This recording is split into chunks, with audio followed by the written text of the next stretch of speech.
嗱，睇得文言文多咧，你會增加智慧嘅。因為點解咧？你要成日估佢意思嘛，估下你嘅分析能力咧就強咗啦。所以睇文言篇章好重要，估得多你就頭腦靈活啦。嗱，講個關於頭腦靈活嘅故事俾你聽。嗱，話說有個農場，有班家畜，有一日咧，佢哋就喺度商量玩一個遊戲，就係每隻家畜輪流出嚟講一個笑話，要在場所有家畜都笑嘅。只要有一隻家畜唔笑咧，我哋就將佢掟落懸崖，掟死佢。咁就好，由阿雞講先。咁啊，阿雞就講咗個笑話啦。咁啊，在場所有家畜都喺度笑，係得阿豬唔笑。咁咧，啲家畜就夾手夾腳，將阿雞咧就掟落懸崖，掟死咗。咁啊，輪到阿鴨講啦。咁啊，阿鴨講個故事咧，就講個笑話，個個都喺度笑，阿豬又唔笑。咁啲家畜又夾手夾腳，將阿鴨掟咗落懸崖，掟死咗佢。咁輪到阿鵝講喎，阿鵝未講啫，阿豬就喺度咔咔咔聲笑啊喺度。咁啲家畜就問：點解你笑啊？佢都未講。阿豬就話：我諗到啦，頭先阿雞同阿鴨講個笑話啊，好好笑啊！咔咔咔咔咔。呂氏春秋，趙孫孟。嗱，昔趙孫孟將上之幹，見葦桑之下有外人，臥不能起者。咁佢話啦，從前咧呢個趙孫孟，趙孫孟又叫做趙盾，佢係晉靈公嘅臣子啊。將上之幹，咁佢就準備起程啦。之即係去啦，去幹呢個地方。之字呢度解去咁解啊。例如有課書叫做《為學一首士子集》啦。咁佢就話：貧者喻於富者曰：吾欲之南海，何如？呢個喻呢個唔讀個語字㗎，讀個喻字㗎。當動詞用嘛，讀個喻字。貧者就喻於富者，對富者話啦就我想去南海啊，你認為點樣啊？所以呢個之字咧即係去咁解啦。如果你連呢個字都唔識解嘅話咧，都唔知道佢意思咧，我就替你擔心啦，因為你嘅基礎會好弱因為呢啲係應該中一二就應該識嘅。佢話啦，見葦桑之下有外人，臥不能起者。葦呢度解彎彎曲曲。咁佢見到一棵彎彎曲曲嘅桑樹之下咧，有個人咧臥到攤咗喺度，起唔到身。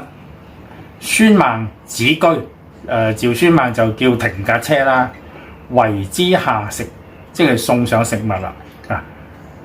捐而煲之，捐就即係清潔咁解啦。佢就清潔下啲食物啦。煲即係餵食啦。咁其實詳細嘅情況咧就係咁嘅。詳細嘅情況咧就係咧，趙孫孟放啲食物入口度咀嚼完之後，然後餵佢。講到呢度即刻有個中六女仔就嗌啦：哎呀，好核突啊！咁核咩突咧？依家救人啊嘛。咁因為呢個嘢咧，呢個人咧餓到攤咗屍喺度啦。咁佢嚼嘢都冇力噶嘛。講到話嚼完啲嘢俾人食咧，呢類行為喺中國係相當普遍嘅，一啲都唔出奇。例如以前啲阿婆咧同個孫去飲茶，我未講啫，即刻有幾個同學喺度，我已經耳聲起晒雞皮。咁佢哋估到咩事啦？咁個阿婆帶個孫去飲茶啦，叫啲點心。例如叫咗碟山竹牛肉咁，呢個阿婆咧就錫啲孫噶嘛，佢就放啲山竹牛肉喺個口度嚼碎晒之後咧，然後咧就孭入呢個碗度咧，然後俾個孫仔食啦。咁個孫仔就坐喺度咧，就好開心咁食啦。以前呢啲場面好常見嘅，而家就少咗啦。咁因為各種原因啦。有翻咁上下年紀嘅人咧，睇怕都食唔少呢啲嘢。我就未試過，我都未見過我阿婆。好啦，講翻呢度，在焉而後能事，咁佢呢個外人咧就吞咗2啖先至能夠擘開隻眼。你睇下佢擘開隻眼都冇力。咁好啦，開始對話啦。嗱，如果俾你寫劇本，呢個場面嘅對話第一句多數係問乜？其實估都估到啦。所以嗱，佢多數係問：喂，你點解餓成咁啊？咁汝何為而餓若是？嗱，呢個唔係女字嚟啦，呢個汝字。如果你經常對呢啲劇情咧，即係呢啲文章嘅內容作推測佢下一步係做乜嘢講乜嘢咧，係有助你理解文言文嘅，因為你習慣咗做推理啊嘛，同埋分析嘛。嗱，呢個汝字呢個唔係女字嚟嘅，呢個係通嘅汝字，即係你點解餓成咁啊？咁文言文講到呢個你字咧，有好多種寫法嘅，例如若啊、汝啊、以啊、夷啊，咁都係代表你。引申而言啦，如果講我咧，就汝啊、如啊，呢個3個都係如啊，呢個吾啊都係代表我。個吾咧又代表我或者我的，例如吾父就係我嘅阿爸啦咁。好，佢就話啦，呢個對曰：臣患於絳，歸而糧絕，修行乞而爭自取，故至於此。好啦，問你啦，個患字呢度點解？即刻有同學話太監咁你都有啲 sense 嘅，但係佢呢度唔係宦官啊嘛，咁但係佢呢度唔係解太監，呢度唔係解太監，呢度係講宦喺呢度講求官啊，或者做緊一啲小差役。咁佢就話我喺絳呢個地方咧就求官啊，翻到嚟就斷咗糧，冇嘢食，修行乞。我以行乞為羞恥嘅事，爭自取，我又厭惡自取，即係自己自行去攞人啲嘢，唔係偷就搶啦。所以我又厭惡偷啊搶啊咁。嗱，我又唔乞，又唔偷，又唔搶，咁咪搞到依家咁咯，喺度攤屍咯。咁孫孟與虎一渠，嗱，呢個唔係個譜字嚟㗎，呢個虎字啊。孫孟與虎一渠，拜壽而忽敢食。咁趙孫孟咧就俾咗一吊乾肉俾佢。虎字呢度係風乾咗個肉，呢個字應該讀個虎字啊，唔係讀個譜字啊，代表胸部先至讀個譜字啊。嗱，渠係點解？渠係整彎咗嘅肉，一個倒轉嘅 V 字啊，整彎咗，因為整彎咗一個倒轉 V 字咧，可以掛喺度或者吊喺度啊嘛。咁呢個外人點咧？佢拜壽而忽敢食也。拜壽即係佢好恭敬咁接受咗咯。但係佢表現到好似唔係好敢，唔係好想食咁。問佢點解唔食啦？我話點解你唔食啊？咁佢就答啦：臣有老母，將以為之。嗱，臣有老母，嗱，我將呢個字咧要隔開啲講啊，唔敢快講啊。如果講到好順口咧，啲人以為我講粗口就唔好啦，係咪？係嘛？我而家講到咁順口嘅老母唔得，唔係幾好。嗱，講到粗口咧，試過有學生問我：阿 Sir， 你識唔識講粗口？嚇，你問得幾傻咧？呢啲學生真係得意。我又試過講幾句英文啦，即刻有啲學生好奇怪咁話：阿 Sir， 乜你識講英文嘅？嚇，真係好笑呢班嘢。咁我第日你見到我喺坐喺度食飯，你會問阿 Sir， 乜你原來你識食飯㗎？嚇，傻啊！真係講翻呢度，臣有老母，我有個年紀老邁嘅媽媽，將以為之。嗱，呢個唔應該讀個為字，因為點解咧？一般同學以為咧，為係就係我留翻俾阿媽咁。咁呢個解釋都唔算錯嘅。但係最正確嘅解釋就係咧，呢個為字咧喺呢度讀個為字，呢度解送給咁解。文言文一字多義噶嘛嚇，呢度唔係解遺失、遺留、遺低、留下咁解，呢度係解送給。嗱，舉個例如《廉頗藺相如列傳》啦，有句嘅嚇：趙惠文王時，得楚和氏璧，秦昭王聞之，使人為趙王書。嗱，咁秦昭王知道趙王有塊和氏璧啊，咁就派人為趙王書，派人送一封信俾趙王。遺字呢度係解送急，要讀個遺字啊。秦始皇唔係寫遺書俾阿趙王啊嚇，係送一封信俾趙王啊。好，咁啊呢個外人就解釋啦，點解我唔食咧？我係想送俾我媽，將佢啊。咁啊趙孫曼點做咧？佢就話：師食之，吾更與語。咁啊趙孫曼就話啦：呢啲你食咗佢先啦，吾更與語。個更字點解啊？其實你可以估到嘅。佢話：呢啲你食咗先啦，我乜乜俾過你啊。咁乜乜呢個字解咩好咧？解另外啊嘛，我另外俾過你啦咁嚇，或者我再俾過你都得啊。個更字咧嗱有好多解釋噶嘛啊，文言文個更字又可以解竟然或者但卻咁解。例如花蕊夫人有首詩啊，佢又咁講，佢話：君王城上樹行期，妾在深宮哪得知？14萬人齊解甲，更無一個是男兒。佢就話啦，啊花蕊夫人話佢話：國王喺城上面咧扯旗投降啊！我喺深宮點會知道咧？咁佢即係話喂唔好賴我，唔好入我數啊，唔關我事啊！14萬人齊解甲，14萬將士一齊解甲投降，更無一個是男兒，即係竟然冇一個有男子氣概嘅，話投降就投降啊！或者但卻冇一個係有男子氣概嘅啊！所以更字咧可以解竟然或者但卻。嗱，我哋呢度咧就解另外啊，你呢啲食咗佢先啦，我另外再俾過你咁樣。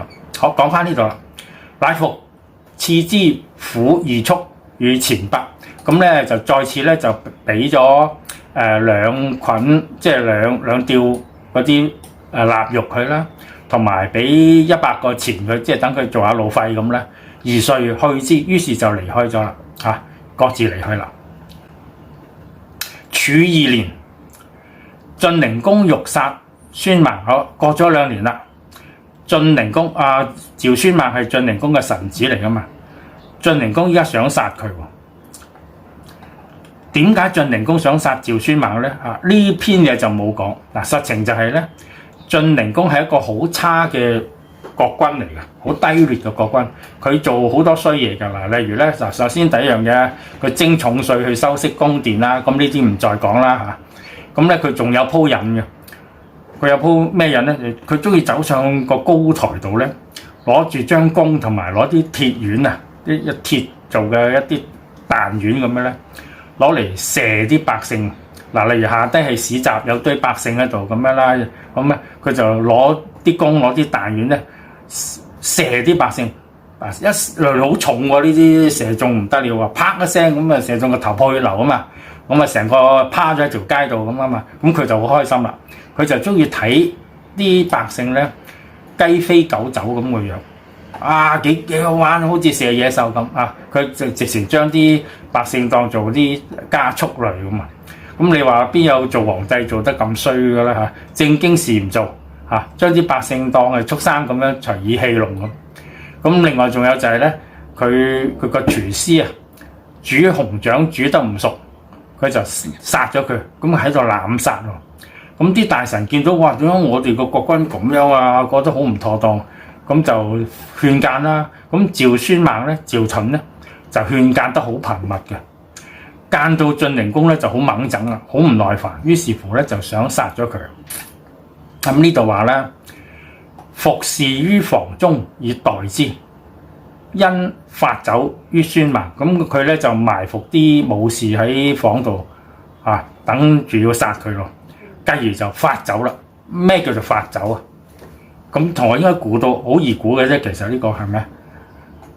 我想殺一個人，又埋伏晒啲人啦，爭在個人未到。咁點樣先至可以令到嗰個人到？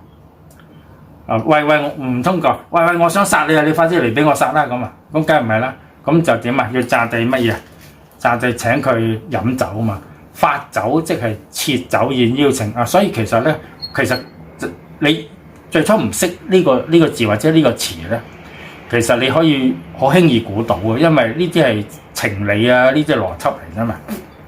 咁咧，孫孟就請我飲酒，哇！你好憎我喎，請我飲酒都知道不懷好意啦。咁啊去啦，但係佢中飲而出，佢飲到一半就即刻借啲意走啦。啊，中飲而出，中途離去。晉靈公就梗係唔放過佢咧，就命令啲武士去追殺佢啦。咁呢個時候咧，其中有一個人咧，零舍走得快，先及佢就率先追到嚟，知面若，佢走到佢面前就叫啦：嘿，君如，嘿呢個喂，君如。嗱，你嗰個如字點解咧？你睇個字嘅結構之下低個車字嘅，咁即係點解？喂，先生你快啲點啊？上車嘛，所以呢個動詞嚟㗎嚇。如字呢度解上車咁解。吾請為君反死，嗱，我要為你咧翻去同佢哋死戰啊，同佢哋搏命咁，即係搏命啊！你快啲上車啦，我要幫你翻去同佢哋搏過咁嗱。呢個場面啊，你又可以估到喎。下一句對白應該係咩啦？咁趙孫孟好奇喎，呢個嘢我唔識佢喎，點解佢咁幫我咧？咁佢趙孫孟就問啦：兒名為誰？兒即係你咁解啦，頭先講咗啦。你叫咩名啊？佢意思即係話：喂，我唔識你喎，點解你救我嘅？反走對曰，佢呢個人咧就一邊走一邊轉身就答啦：啊，何以名為？何需要提及個名咧？有咩需要提及個名？臣毀桑下之餓人啊！我就係桑樹下嗰個餓到就死嗰個人啦咁。啊，咁明白啦。還鬥而死，咁佢就翻去咧轉身同晉靈公啲士兵咧搏鬥，結果死咗。趙孫孟咧於是乎咧就可以執翻條命啦。講到呢度咧，有個中路女仔又喺度，哎呀好基啊咁，基咩啫？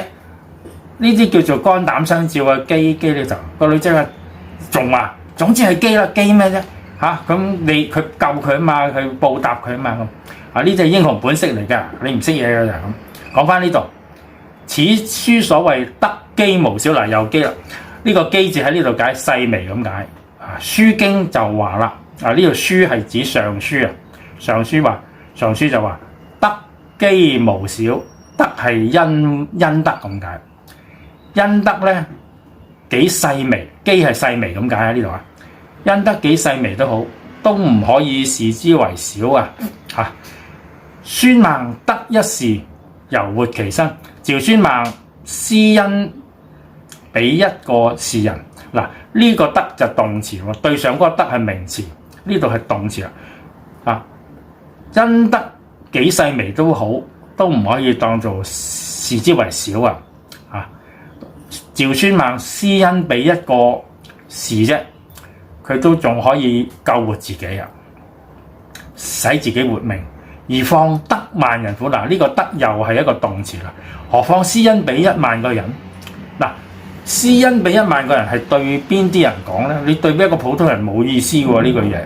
施恩可以施恩俾1萬個人咧，對一啲有權力嘅人講啊嘛。呢度係對國王講，所以《詩經》就話啦：久久武夫，公侯干城。干呢度解通過捍字嘅，即係捍衛咁解。雄赳赳嘅武夫可以捍衛國家城池，可以作為公侯嘅屏障嘅。仔仔多事，文王以令。仔仔就係陣容盛大啊，人才陣容盛大咧，國家就得以穩定啦。文王呢度周文王咧就可以因此得到安定啦。人主胡可以不冒哀史？咁人主即係國君啦，國君咧就點可以胡係怎麼？點可以唔冒即係致力？人主點可以唔致力於憐恤啲士人啊？因為你幫咗佢咧，佢就可以幫翻你嘅咁。君主點可以唔致力於憐恤賢士咧？呂氏春秋呢度咧就係勸喻啲國君啊，要憐恤啲士人。但係咧我就咁呢個整個篇章就係咁。但係咧，《呂氏春秋》嘅講法咧，我有啲不以為然啊。因為如果你經常帶住呢個動機去施恩，呢個動機好唔純粹，好似做緊買賣咁啊。如果對方冇回報咧，咁你會唔會呻笨啊？早知唔救你啦咁啊！我相信趙盾當初都係冇呢種諗法，當初係純粹想救人嚇咁。